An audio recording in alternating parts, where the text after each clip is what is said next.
Good morning, everybody, wherever you are, however you may be listening. This is Coast to Coast, coming to you live from the studio in Seattle because I am by myself today. And National Buttermilk Biscuit Day. If you're familiar with Sir Mix-a-Lot, that works for Seattle. And how's it going, Wan? So going to be a little bit of a unique show today. Obviously, Herb has moved on to his new job, and of course, Pags is at the PGA, so we will not see him. He might pop through if he's available to be able to take some video. They're kind of funny about cameras at the PGA, especially taking video, so we may not get to see him. But stay tuned. If he pops in, we'll kind of take a look around the PGA. Otherwise, there is a lot going on. And exactly, I am all by myself today. And so there is that. Just one guy. Yep. What's happening, Erwin? We are going to talk some WNBA to kick this thing off. The league is in full swing. We are, most teams have played 3 games, a couple of them only 2 so far. But, one of the things that we open this up with, mom checking in, like it, is the Toronto Tempo, new expansion team to the league, gets their first win, albeit against the Seattle Storm. But one of the things you got to really like about this Tempo team is they live up to their name. They came with incredible pace during this game and forced 19 turnovers, none of them more important than the last 3 minutes of the game. They turned the ball over 4 times, and Seattle goes from being just 2 points back to being down double digits. It was just too much for them to overcome. But if you are a fan of the expansion teams, you got to like what you're seeing right now. Again, small sample size. We're only 2 games in. Again, a couple teams are 3 games in. But if you're seeing these expansion teams, you are liking the fact that they are very competitive. Which, when you think back to when we would see expansion teams in the 80s and 90s, they were awful for a long time, right? They would come in and have 0 talent. It was almost all, people like drafted or just not on roster, stuff like that. And then you started to see a shift where they would allow you to poach some players. They could protect their key people, but you could get some higher level talent from other teams, an expansion draft, then a normal draft. And you started to see a little more competitive spirit out of these expansion teams. You think of when the Golden Knights came into the NHL, they were highly competitive because they hadn't quite figured that process out. So they allowed them to steal some players that, maybe they shouldn't have been able to.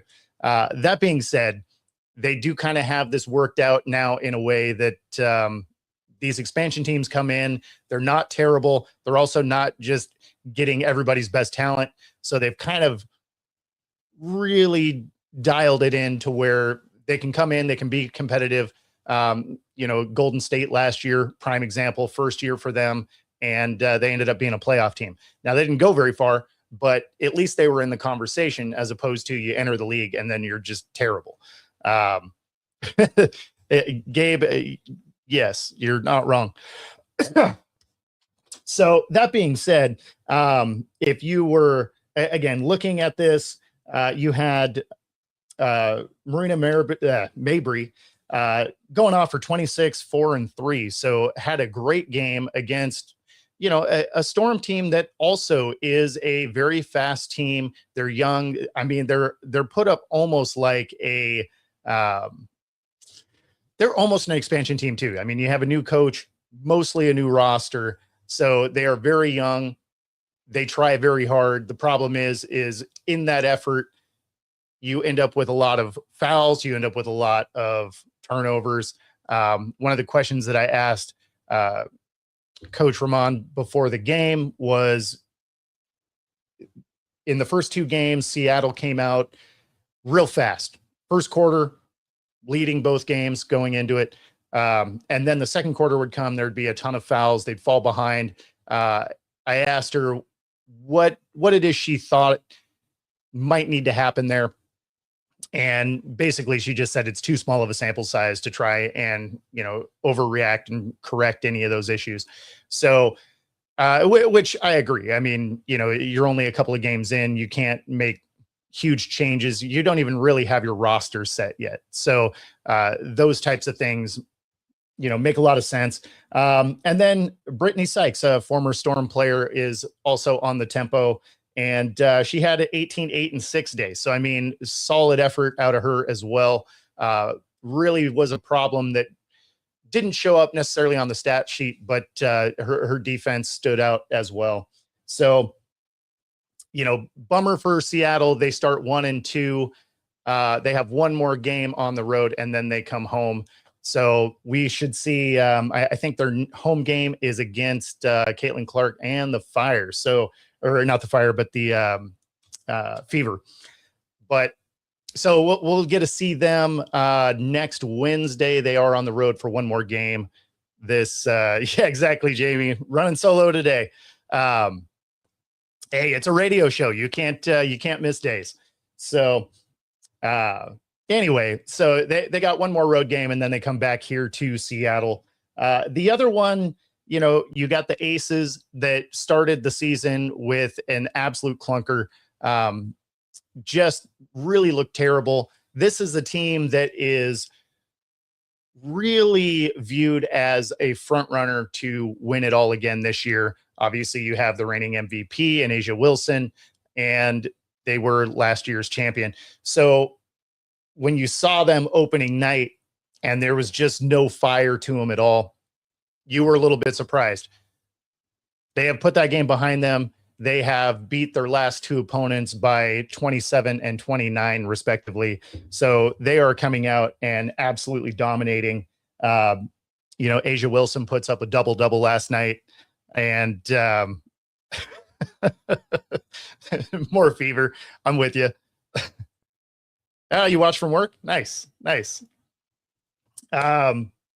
And Gabe, we will get to the NFL later on, but that prediction for your Dolphins is probably not that far off.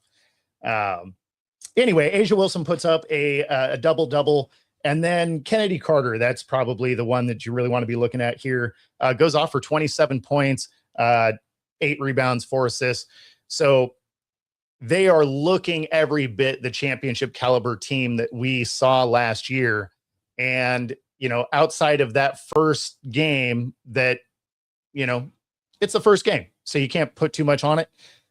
They've come out and absolutely dominated. So now they did just play the Sun. The Sun are not necessarily a great team, but at the same time, they're all professional athletes. So, you got to beat who's in front of you on that schedule. The Chicago Sky, this one is interesting. And this is where we'll get the trolls spun up as well. So Chicago, after parting ways with Angel Reese this offseason, has started this season off 2-0.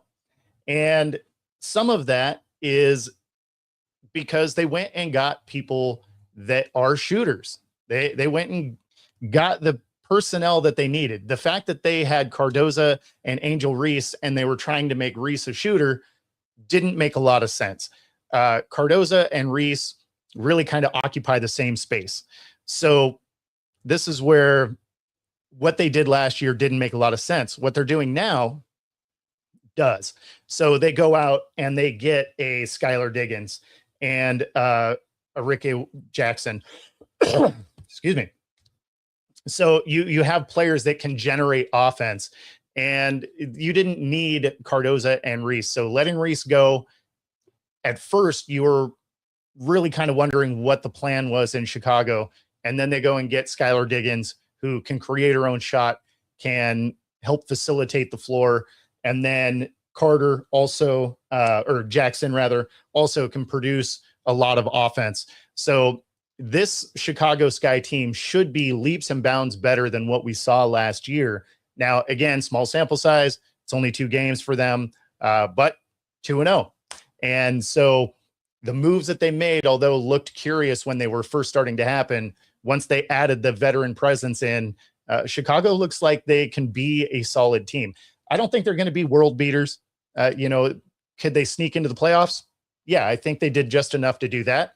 I don't think they're taking down the Aces or Liberties or, any of those top teams.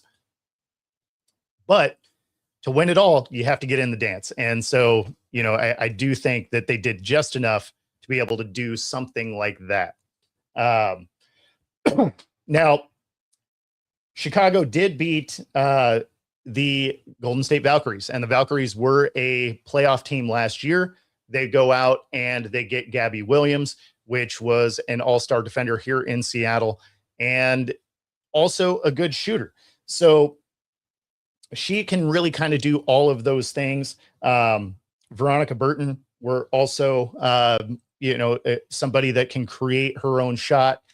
They were the only two players on that team in double-digit figures. So that lets you know that Chicago defense was really doing some work there. Probably the biggest detriment to the Valkyries in that, there it is. I knew someone would jump in with it, and I can always count on you, Irwin. Get some trolling action in there. Kayla Thornton is probably the one that had the worst night in this game, going 0 for 11 from the field, 0 for 3 from the arc, and putting up 0 points. Really, the stat sheet was terrible, and she was on the floor for 30 minutes. So it wasn't like she came off the bench and didn't have a whole lot of minutes. She was on for the majority of the game, and just nothing was dropping. Let's be honest, if she shot 30%, Golden State wins this game. So, sometimes the ball just doesn't drop and you end up losing a game. That being said, Golden State's going to be fine. They did have that trade with Seattle that did not really help them out at all. They traded Flau'jae Johnson here to the Storm, and then they got a second round next year. They got a player that we picked up in the first pick of the second round. They waived her. So basically they gave away a first round pick for a second next year, which is basically nothing. So, it is as many good moves as the Valkyries have made. They've made equally questionable moves. Picking up Gabby Williams was incredibly smart. Again, all-star, can create her own shot, and an efficient shooter. So despite the fact that they take an L yesterday, they will be fine as well. Caitlin Clarke and company improved to 1-1 as they cruise past the Sparks, 87-78. Now, Caitlin Clarke led the team with points, 24 points. Not really a shock, right? Like, everything goes through her. She moves the ball up the court. I think the story with Caitlin Clarke to start this season now, and again, small sample size, it's only 2 games, but she went 1 for 7 from beyond the arc yesterday, and she is just 3 for 16 on the year so far. So really not shooting particularly well from distance. Shooting from the field, she's been okay, roughly about 45%, if I remember right. Didn't write that down. But so from the field, she's shooting fine. From beyond the arc, it has been a struggle, and I expect that to get better as the year goes on. That being said, she is getting defended beyond the arc much harder. And so you're starting to see a little bit of the flopping action where she'll push off and kind of fall back a little bit. They're taking some pages out of the NBA, which I'm not a fan of. If you know me at all, flopping irritates me regardless of the sport. It's one of the reasons why I don't watch soccer. We're going to have the World Cup, a couple of the games here in Seattle. And, I didn't even apply for my media credentials. I didn't want to take up spots for somebody that likes the sport. But I say that to say that, you're starting to see some flopping getting into the WNBA, although not anywhere near the level that you see in the NBA currently. Now, the Sparks are 0-2. This is a little bit of a shock. I really thought the Sparks were going to start out much better than they are. how different is it from NCAA basketball?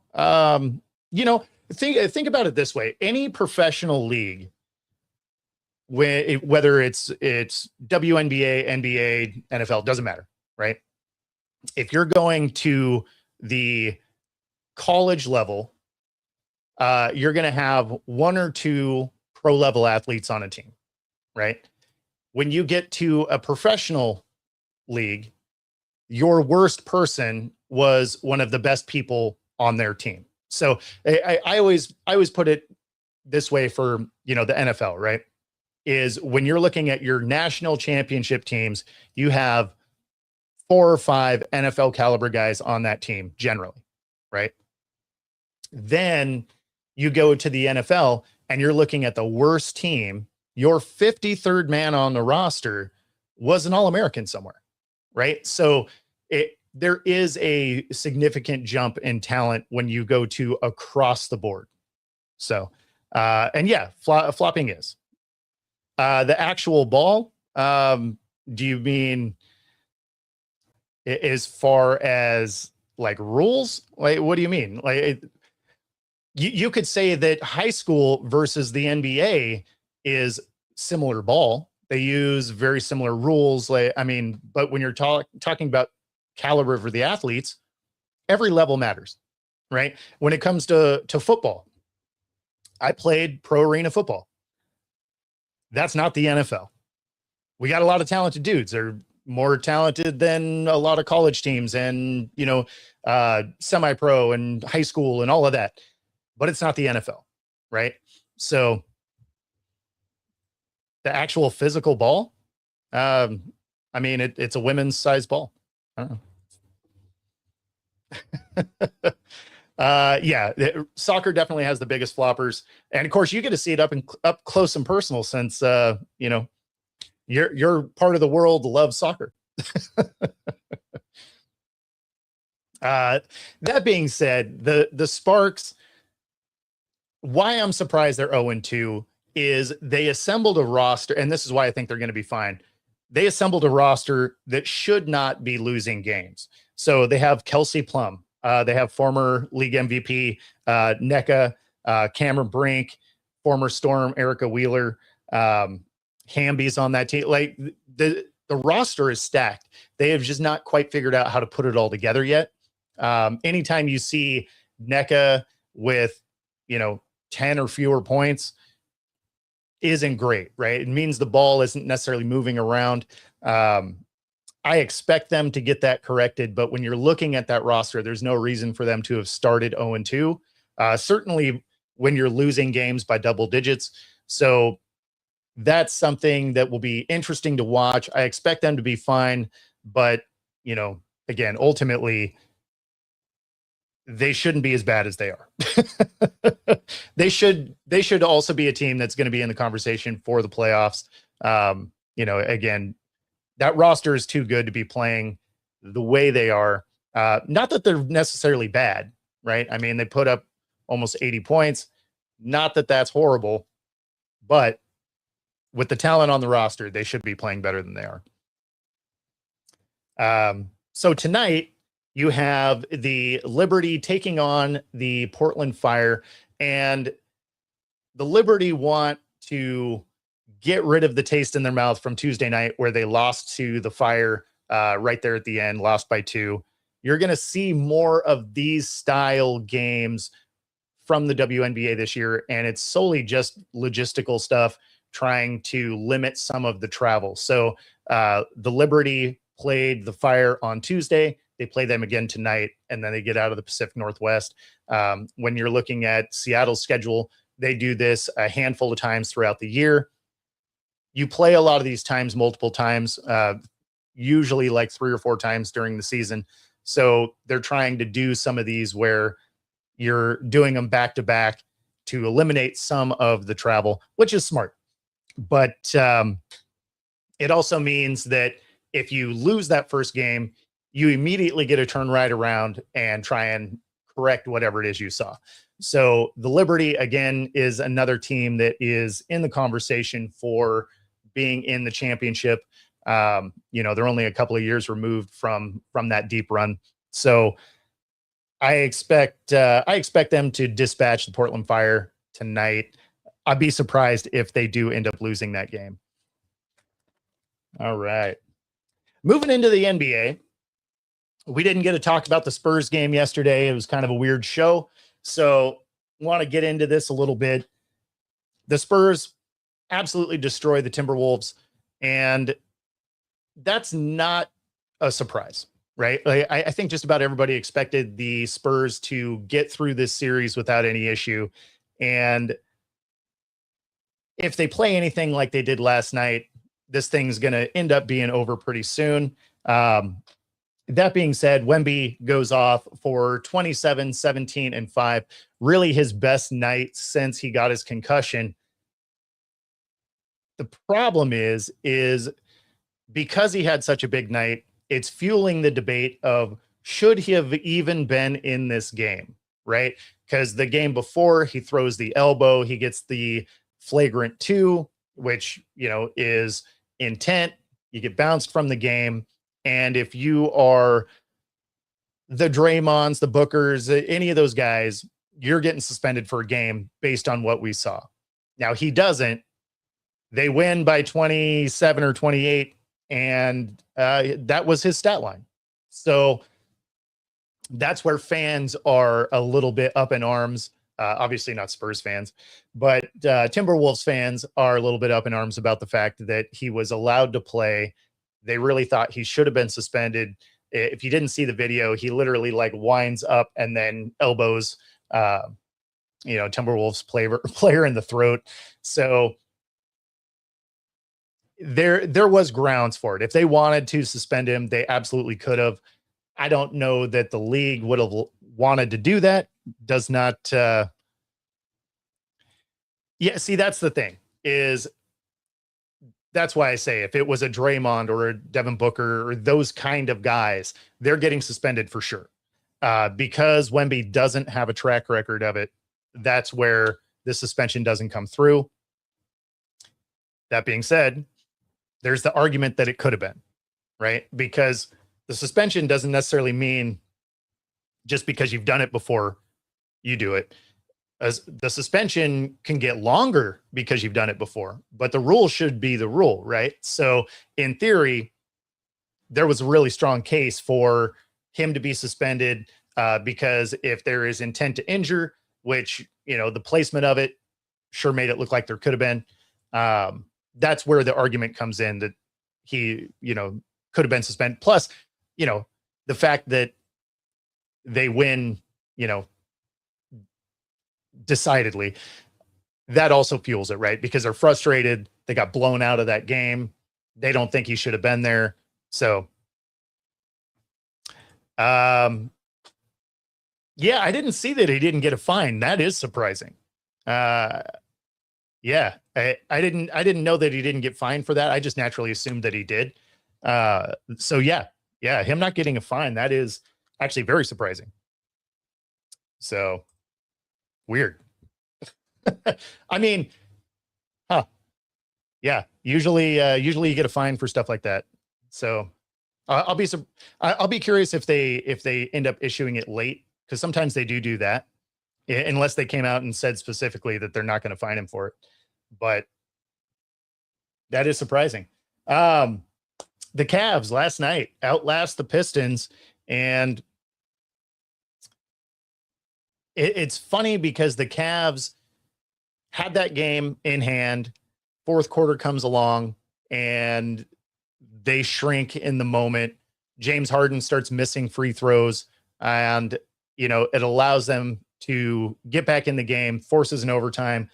Cavs pull through, but those late free throws, it's just another James Harden sort of letdown. Now his stat line was fine, but the timing of missing your free throws is rough, because you let the Pistons back in this game when, if you just hit a couple of those, you don't go into overtime and you win it in regulation. So, if you're a Cavs fan, you're excited about the fact that at least they didn't choke it away, but you also look at that game and be like, this is still Harden. right? Like for whatever reason, he struggles to get things going in postseason play. So far, no talk about it. Fine. Well, all right. I mean, the league wants him to play, right? He's good for the league. They need his face on TV. So that's what I assumed the no suspension was about, is they didn't want, they want the Spurs to move on. Like, let's be honest. They want the Spurs to advance. So, but yeah, when it comes to the Cavs, though, I still think that it's going to be a tall task for them to win this thing. Only because I just never believe in James Harden to be that guy when it matters in the playoffs. Can he do it in one game? Sure. Can he do it for a series? We haven't seen him do it. He's only been in the league for what, almost 15 years. So seems like we have a good enough sample size to say that I don't believe in him until I see it. I don't know. So going into the NHL, we had the Wild. They jump out to a 3-0 lead. Yeah, exactly. Harden probably doesn't get it done. The Wild jump out to a 3-0 lead on the Avalanche. So it really looked like they were going to try and extend this series a game. And they were playing with pace. They were fast around the ice. They put up 3 goals in the first period there. And then Colorado tightened up, got their way back in this game, tie it up right at the end of the third with an amazing shot that goes right over the goalie, bounces off the upper bar. And yeah, the Avalanche force overtime, which then they run a great play. They get a block shot off their goalie. They get down, they wrap around, shoot it across the front of the net, and goes in the far side. Beautiful play. They close it out 4-1. Avalanche advance. Nobody's really surprised. I will give a lot of credit to the Wild for putting up a fight, though. You know, this was a series, and although it was a 4-1, they gave the Avalanche some trouble, right? Like the scores didn't always look at it. One of the scores where Avalanche won by 3, there was 2 empty net goals, right, that just happened to go in. So that score didn't indicate how close the game was. So this series was much more contested than you would have thought based on the scores of the games if you're just looking at a stat sheet. But kudos to the Wild. They gave them all they could. Avalanche are just the better team, and they were all year, right? I fully expect the Avalanche to win the Stanley Cup just based on everything they've done it. Just in time to go to bed. Yeah. I mean, that is one thing that's nice about the West Coast. West Coast time is awesome. For when it comes to sports, when you think of like Monday Night Football and stuff like that, it's the middle of the night by the time it ends on the East Coast, and it's it's like 8:30 here. So, it's I always like being on the West Coast when it comes to watching sports. The only downside is when we are actually home games, then they're real late, right? So like when it's the Storm, they start at 7. Some of our Husky games will start at 8 p.m. So, by the time the game is done and everything, I'm getting home at midnight, and I have this show at 6 a.m. West Coast time. So, sleep is apparently not my friend. We don't hang out, and that's why we drink coffee. And if you happen to be a coffee wholesaler, feel free to sponsor the show. Speaking of sponsors, though, we do have a couple of those. If you're in the Pacific Northwest, use the QR code on the screen for True Fusion Gym. Free 5-day pass, any of the 3 locations: Bellevue, Ballard, University Village, Pilates Boot Camp, Yoga Bar, and of course now a Reformer Studio. Find your edge at True Fusion Gym. And then if you are, into sports betting, which, If you're watching this show, you probably are. Use the QR code on the screen. Up to 125% of your first 3 deposits. 10% bet guarantee in case you happen to be bad at it. Joe should be utilizing that as much as possible. So yeah, place your bets right here with Coast to Coast. Of course, got to get the sponsors in. Got to do that. That's part of the show, man.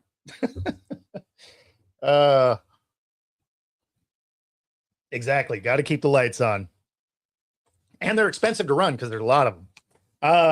All right, we do have some games tonight. Canadians at the Sabres. That one is all tied up. That is a fantastic series that is going on right now. That one, I don't really know either way. You're kind of hoping the Sabres can do it just because they've been bad for so long. But Canada hasn't had anybody, have a real shot at winning the Stanley Cup in a while either. So, either one of those could work. Golden Knights versus the Ducks tonight. Knights do have a 3-2 lead. I do expect them to close it out. The Ducks can push this to a game 7. Ducks have played fantastic. This might be the most underrated series of the NHL playoffs, really. So I like the Knights here to get it done, but I would not be shocked if the Ducks force a game 7.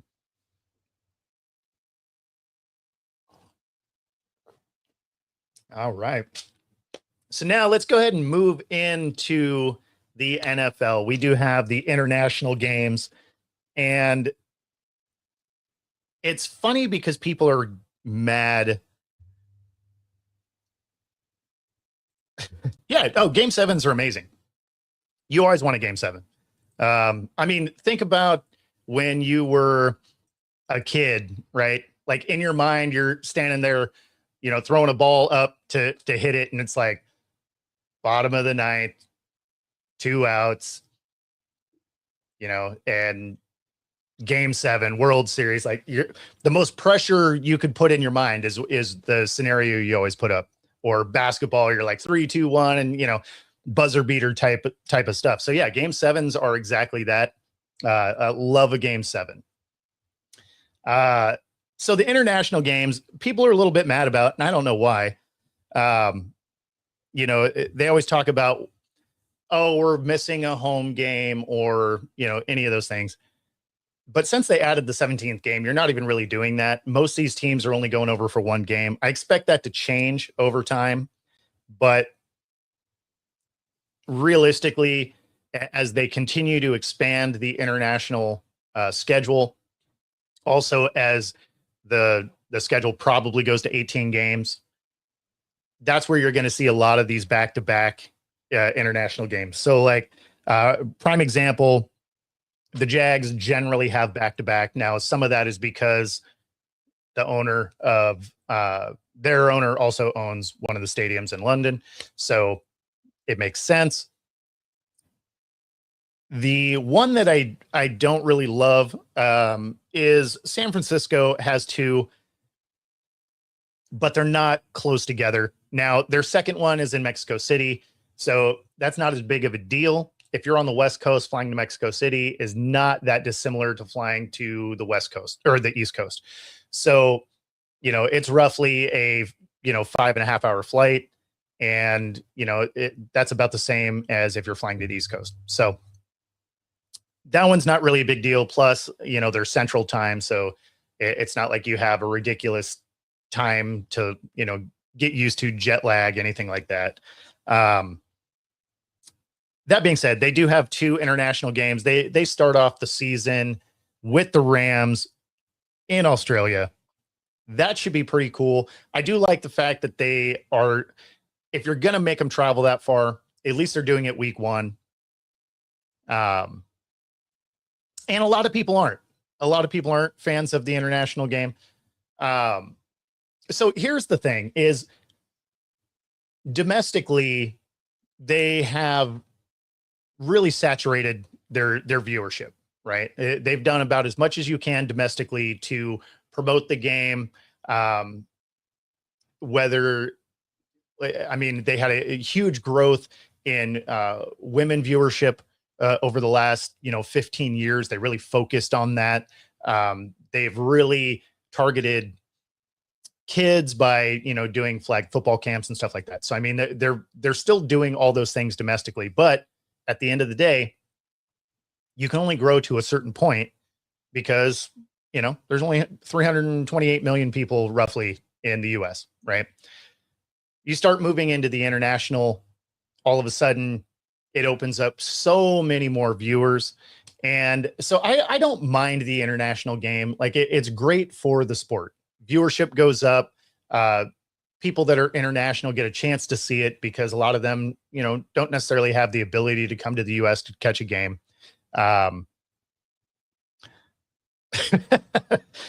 don't think they're going to let crocodiles on the field. More likely to have that happen in golf, I think, but certainly if you golf the way I do. But yeah, so I actually like the international games. I got friends that are over in the UK that, are able to go to games. Now, the downside to them is if you have a favorite team, your favorite team may not be coming any particular year, right? So, or like in this case, San Francisco has 2 international games, and my buddy Gary that's in the UK is a San Fran fan. They're not headed to London though, which also means that they're probably not headed there for the next couple of years. So, that is some of the issue.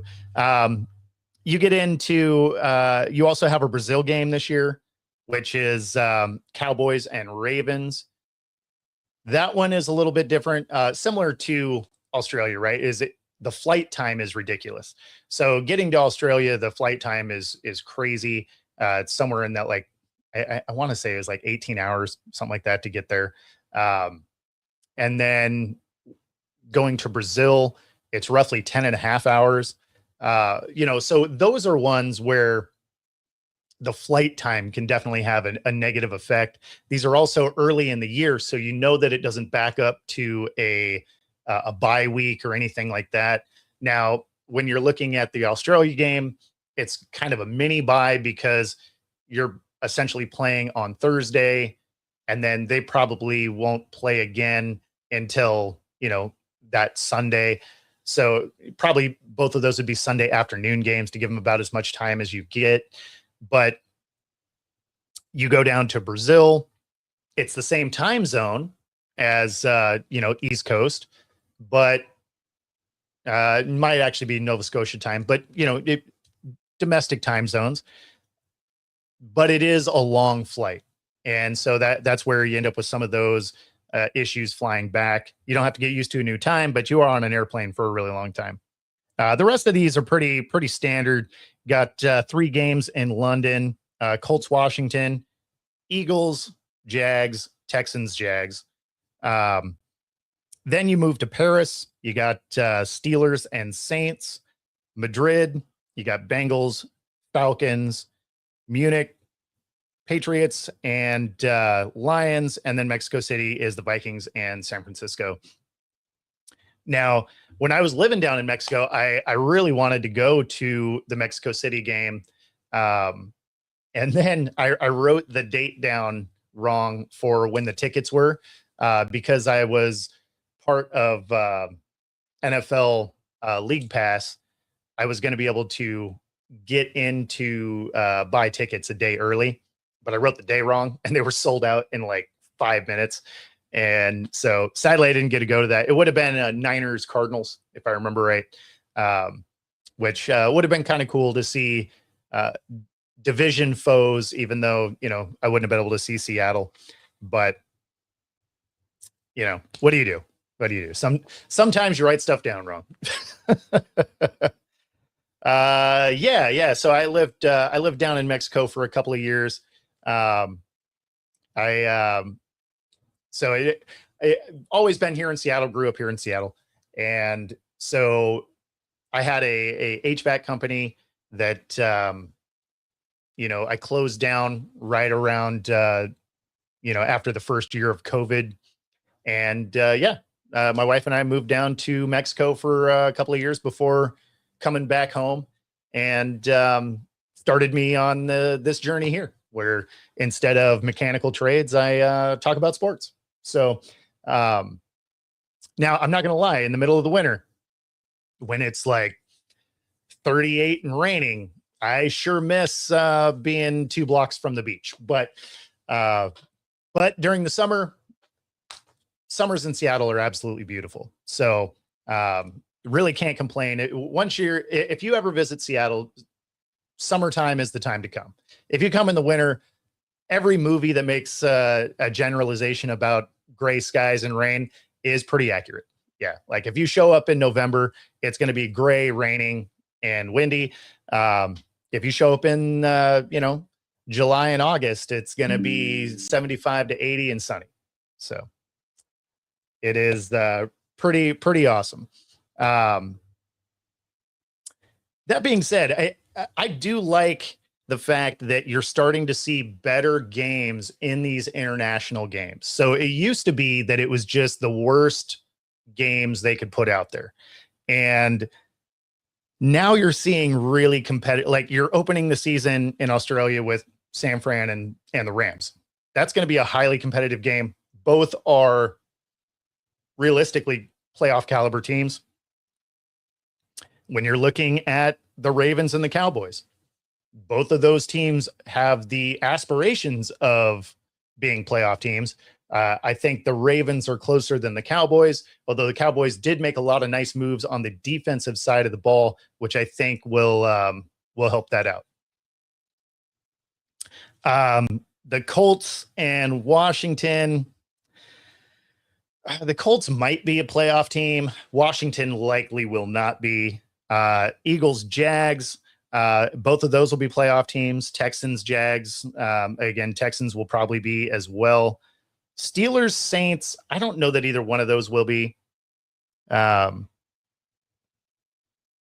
want to see them take on an Australian rugby team? That would be interesting. That'd be interesting. Yeah. Again, Northwest is beautiful. It's definitely worth the visit. The Bengals, I just have a hard time taking the Bengals seriously. Obviously they did go get a defensive player. They drafted a couple. They still don't seem like they really care about defense. So I don't think they end up making the playoffs yet again, and they finally fire everybody, is my guess. They're the only team that didn't fire everyone in their offseason anyway, despite the fact that they really should have. The Falcons are interesting because I feel like they're still underachieving based on what they have on that roster, but they should be a playoff caliber team. The Lions also, again, playoff caliber team. The Patriots, I'm not convinced. The last year, now I get you have to play whoever's on your schedule, all of that. I get it. That being said, there's no way they're going to have another year where all but 3 of the coaches on your schedule get fired, right? Like there's no chance that's going to happen. Plus you're in the Super Bowl. You're going to get a much tougher schedule. Now schedule rankings are always subjective because you're basing it off last year. Most of these teams look very different than they did a year ago. So strength of schedule is always kind of a laughable thing to talk about. It's also kind of a moving target because you could start the season with, oh, this is going to be this tough of a schedule. And then by the end of the year, a bunch of those teams were bad, or other way around. You're supposed to have an easy schedule and a bunch of them end up being better. Then all of a sudden your strength of schedule changes. So I don't know. It's a conversation that I always find kind of funny.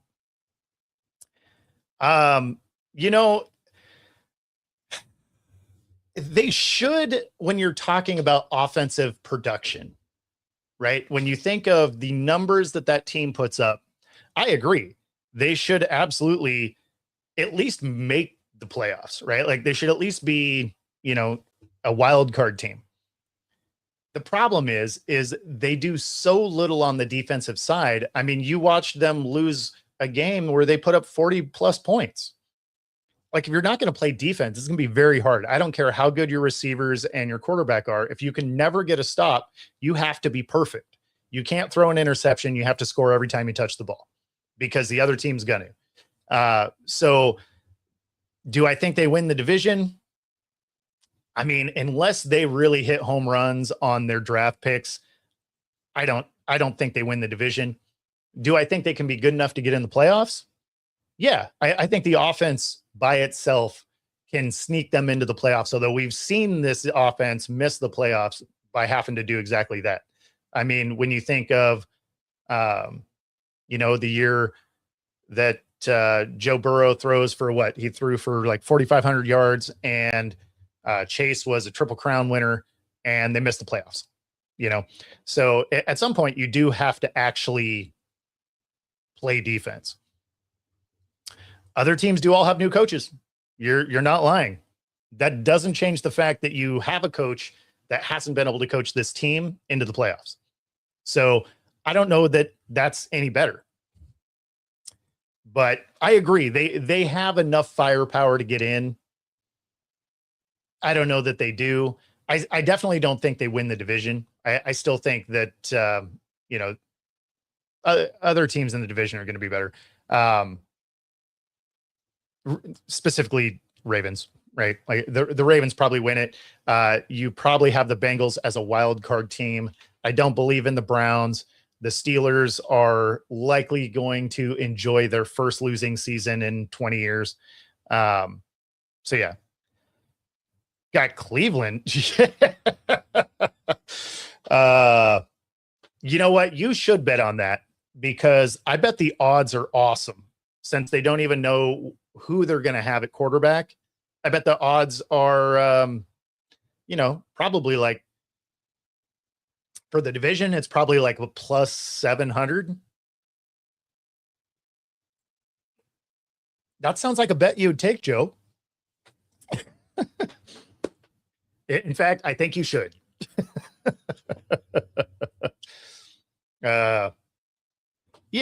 See, that's not true. When he came into the league, for our radio audience, his comment is Lamar Jackson stinks, great athlete, horrible QB. I would have agreed with that statement when he first entered the league. He was a phenomenal runner, still is. He wasn't a real efficient passer. He has become that. And so he's actually one of the more efficient passers in the league, if you look it up. He has developed into a really good passing quarterback.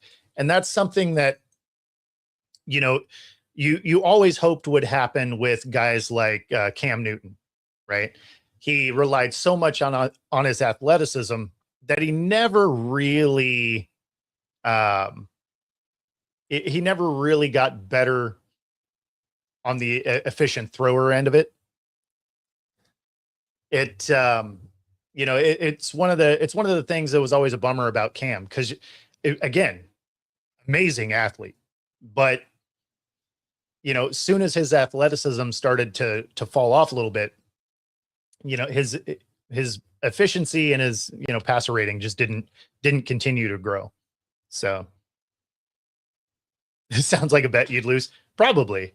And yeah, we are talking about Lamar. He is one of the more, he is an efficient passer at this point in his career. He wasn't when he came into the league. So when people were saying, oh yeah, he's a running back that,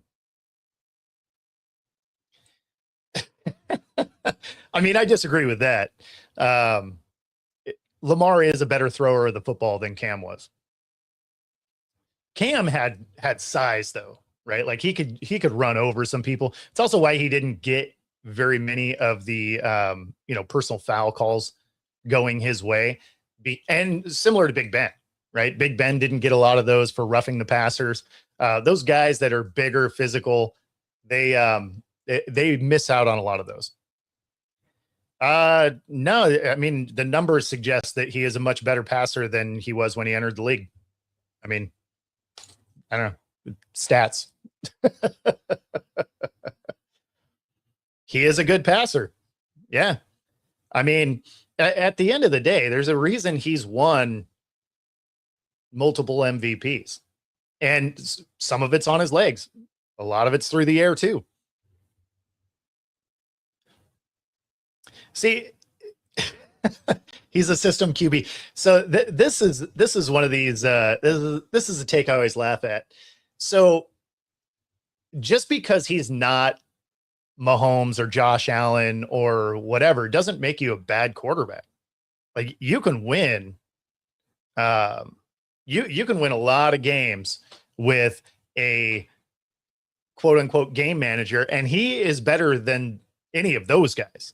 So do I have him as a Josh Allen, Mahomes, Joe Burrow right behind those guys? I'd say Lamar Jackson. Again, phenomenal athlete.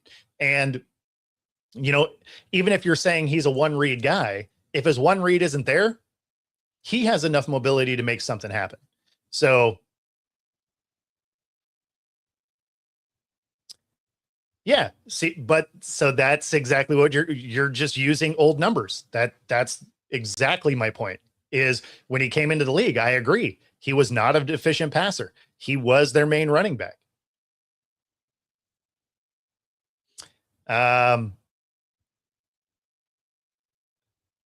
He has no rings. Yeah, Josh Allen doesn't have any rings either. Joe Burrow doesn't have any rings. So there's a lot of guys in the league that don't have rings. Sam Darnold, incidentally, has one. So, you know, what's your argument there, I guess? And we don't have any official new news when it comes to Brandon Clarke. It's just a lot of speculation. They're still kind of alluding to the fact that it might have been an overdose. But it is sad. You know, Brandon Clarke, Grizzlies, 29 years old, passes away.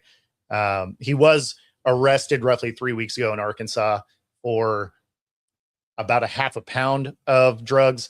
And of course, that is the one they're speculating he might have overdosed on. It's a drug that it's called Crantum, and it is an opioid. It's basically to help against pain and mental illness. But you know, like anything else, it is a possibility to overdose. Again, none of these are official releases. This is all speculation that I've seen. There has been no official statement as I've seen as of this show. So, and yeah, I disagree that he's a running back at this point in his career. When he entered the league, no question though, he absolutely was. He was not very good at throwing the ball. Wasn't really accurate, at least not consistently. But he could extend plays with his legs. Now, and in fact, he would actually probably be more of a run first kind of guy. Now you see him and he will extend plays and then still be looking to make a pass. So I disagree that he's a one read guy.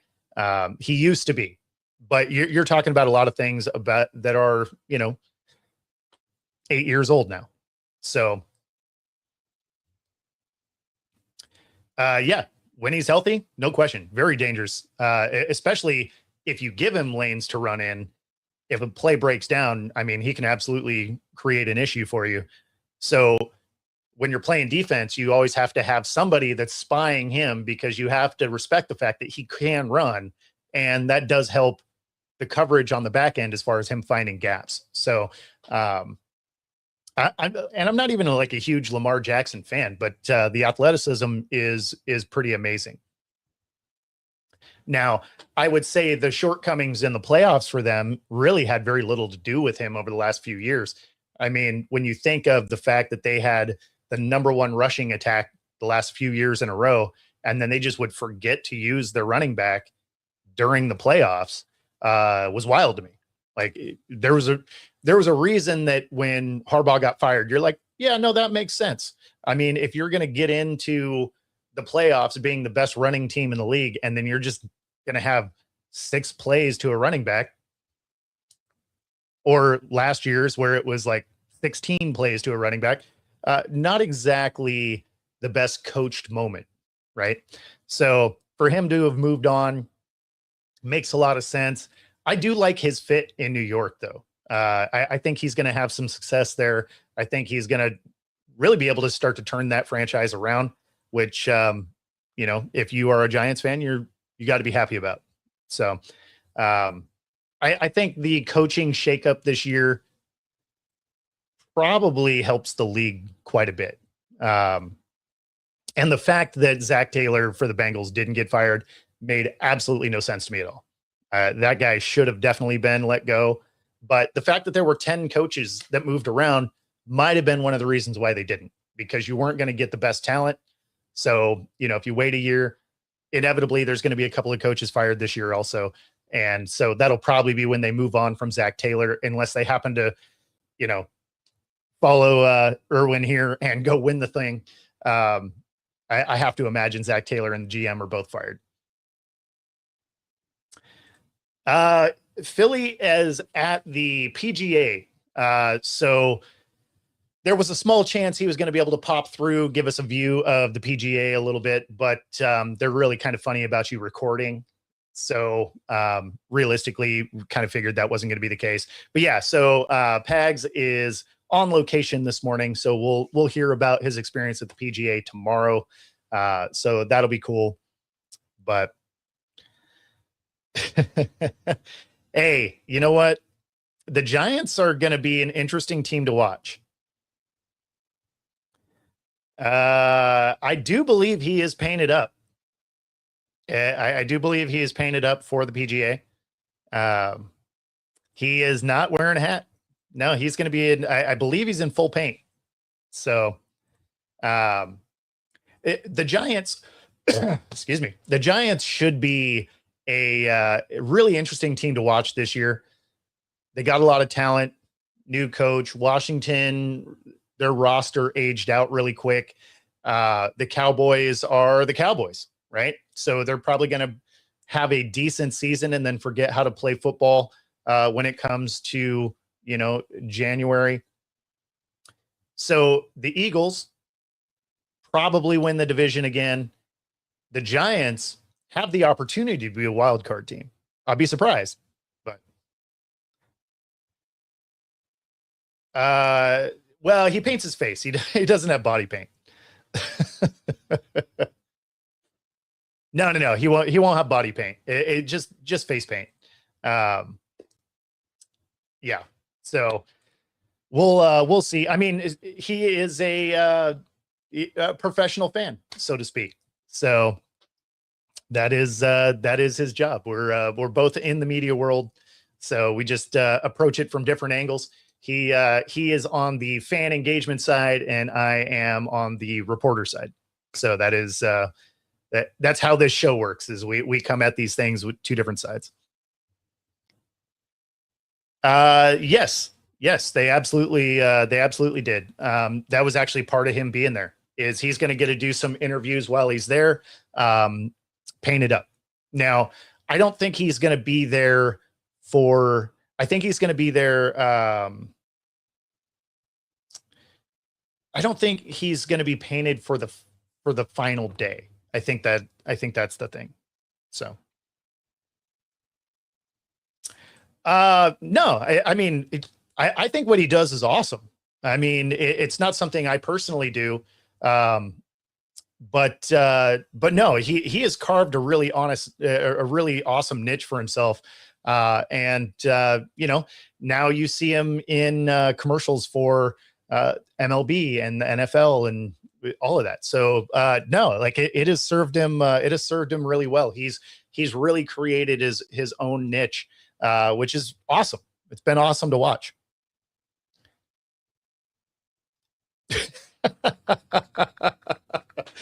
No, again, I think we just approach it from two different sides. That being said, we do got to get out of here. That does bring us to the top of the hour. I appreciate everybody hanging out with me this morning. And if you are listening on the radio, 97.3 ICU, we do have some smooth jazz headed your way. And of course, if you are on every other platform, be sure to like and subscribe. It does help us bring our content to you. Otherwise, we will see you all tomorrow. Take it easy, everybody.